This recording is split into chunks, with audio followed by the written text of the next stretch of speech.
Hello everyone, welcome to tech Sharmat. आज के session में हम देखेंगे कि मेडिकल कोडिंग की इम्पोर्टेंस क्या है। ठीक है, अभी तक के जितने भी सेशंस हुए उसमें हमने बेसिक चीज़ें कवर की थी कि मेडिकल कोडिंग होती क्या है और मेडिकल कोडिंग के प्रोसेस के थ्रू आउट क्या क्या रोल्स एंड रिस्पॉन्सिबिलिटीज़ हैं जो परफॉर्म होते हैं। ठीक है, और कुछ फ्लो चार्ट्स भी हमने कवर किए थे जिससे हमें एक बेसिक आइडिया हुआ था मेडिकल कोडिंग के बारे में। ठीक है, बट अब हम ये तो समझ गए कि मेडिकल कोडिंग होता क्या, प्रोसेस कौन से प्रोसेस है जिसको हम मेडिकल कोडिंग बोलते हैं। बट एक क्वेश्चन ये भी आता है कि मेडिकल कोडिंग तो ठीक है बट इसकी इम्पोर्टेंस क्या है, क्यों हम इसको यूज़ कर रहे हैं, क्या नीड थी जिसकी वजह से हमने इसको इम्प्लीमेंट करना स्टार्ट किया इतना हेल्थ केयर इंडस्ट्रीज़ के अंदर। तो वो चीज़ समझना इम्पॉर्टेंट है। तो उसके लिए यहाँ पे मैंने कुछ पॉइंट्स नोट डाउन किए हैं जो आपको इंडिकेट करेगा कि इसकी इम्पोर्टेंस क्या है और किस वजह से ये अब हेल्थ केयर इंडस्ट्रीज के अंदर पॉपुलर होता जा रहा है। ठीक है, तो पॉइंट्स बहुत सारे हैं तो उनमें से मैंने कुछ कैटेगराइज करके कुछ पॉइंट्स को यहाँ पे पिक आउट किया है। मैं आपको वन बाय वन करके उन पॉइंट्स को समझाता हूँ। तो पहला पॉइंट है हमारे पास यूनिफॉर्मिटी एंड स्टैंडर्डाइजेशन। ठीक है, इसमें क्या लिखा हुआ है, अगर आप इसको रीड करोगे यहाँ पे जो मैंने पॉइंट लिखा है इसमें लिखा है medical coding ensures uniformity and standardisation in the documentation of medical service and procedures. तो इसका मीनिंग क्या हुआ, अभी मेडिकल कोडिंग में हमने देखा कि हम कुछ स्टैंडर्ड्स को फॉलो करते हैं और उन्हीं के बेसिस पे हम जो भी ट्रीटमेंट प्रोवाइड करते हैं या जो भी क्लेम्स वगैरह होता है वो उसी पे प्रोसेस होता है, राइट। तो इससे क्या हो गया, एक स्टैंडर्डाइजेशन और एक यूनिफॉर्मिटी आ गई अक्रॉस द वर्ल्ड, सब लोग उन स्टैंडर्ड्स को फॉलो कर रहे हैं। तो एक डिजीज के लिए अगर हमने कोई एक कोड सेट किया है किसी पर्टिकुलर स्टैंडर्ड के ऊपर, तो वो हमेशा वही रहेगा, है ना, वो यूनिफॉर्म रहेगा थ्रू आउट द ग्लोब। ठीक है, तो ये एक एडवांटेज हो गया कि अभी जो भी टर्म्स हम यूज कर रहे हैं, जो भी चीजें हम यूज कर रहे हैं वो एक यूनिफॉर्म है और स्टैंडर्ड के अकॉर्डिंग है। ठीक है, इसीलिए ये लाइन लिखी हुई है यहाँ पे, medical coding ensures uniformity and standardisation in the documentation of medical service and procedures. आगे क्या लिखा है, it provides a common language that health care professional, insurance company and regulatory bodies can use to communicate and understand health care information.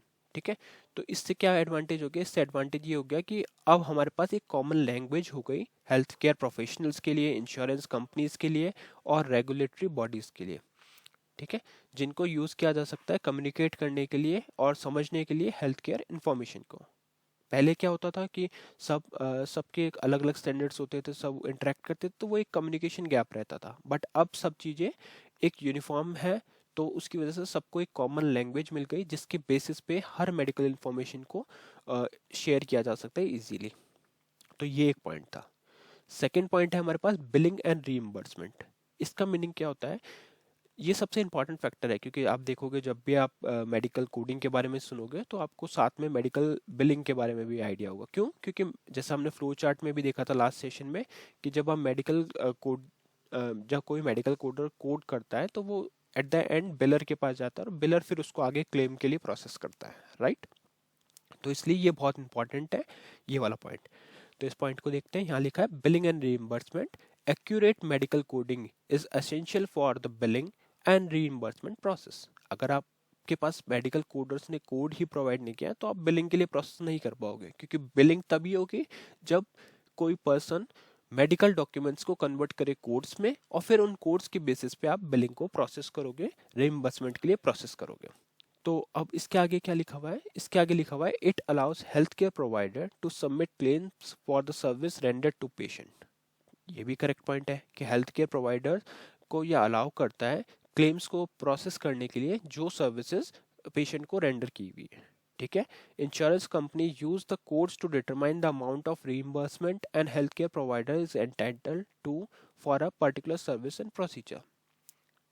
ठीक है, तो insurance company जो होती है वो इन्हीं कोड को यूज करके डिटरमाइन करती है कि अमाउंट कितना क्या अमाउंट होगा रिइंबर्समेंट का हेल्थ केयर प्रोवाइडर को जो भी सर्विसेज प्रोवाइड करी हुई है उसके अकॉर्डिंग।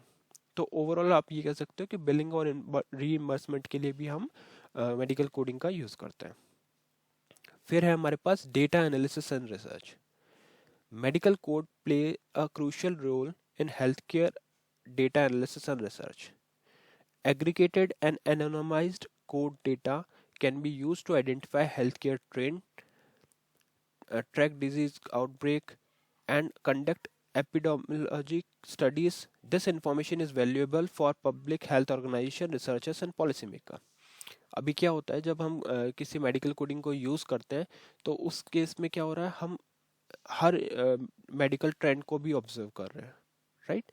हम ट्रैक डिजीज़ को आउटब्रेक कर रहे हैं, तो ये सब चीज़ें भी हमें एक इंफॉर्मेशन प्रोवाइड करती है, जिस इंफॉर्मेशन को हम पब्लिक हेल्थ ऑर्गेनाइजेशन और रिसर्चर्स और पॉलिसी मेकर हैं उनको प्रोवाइड कर सकते हैं, और वो फिर इससे डेटा एनालिसिस कर सकते हैं। मे बी एक पैटर्न को वो ऑब्जर्व कर सकते हैं कि हाँ ये पैटर्न है जिसके बेसिस पे ये डिजीज़ हो रही है, कोई एक पेशेंट है जिसको एक कॉमन डिजीज़ है, और जब आप उसका एक ट्रैक मेंटेन कर रहे हो तो आपको पता चलेगा कि कौन से वो रीजंस हैं, किस रीजंस में वो सिम्टम्स दिख रहे हैं, या एक पूरा ट्रेंड, आपको मेडिकल ट्रेंड पता चलता है, जिससे आप आइडेंटिफाई भी कर सकते हो कि इन फ्यूचर क्या प्रॉब्लम्स हो सकती है या उनको कैसे रेक्टिफाई किया जा सकता है।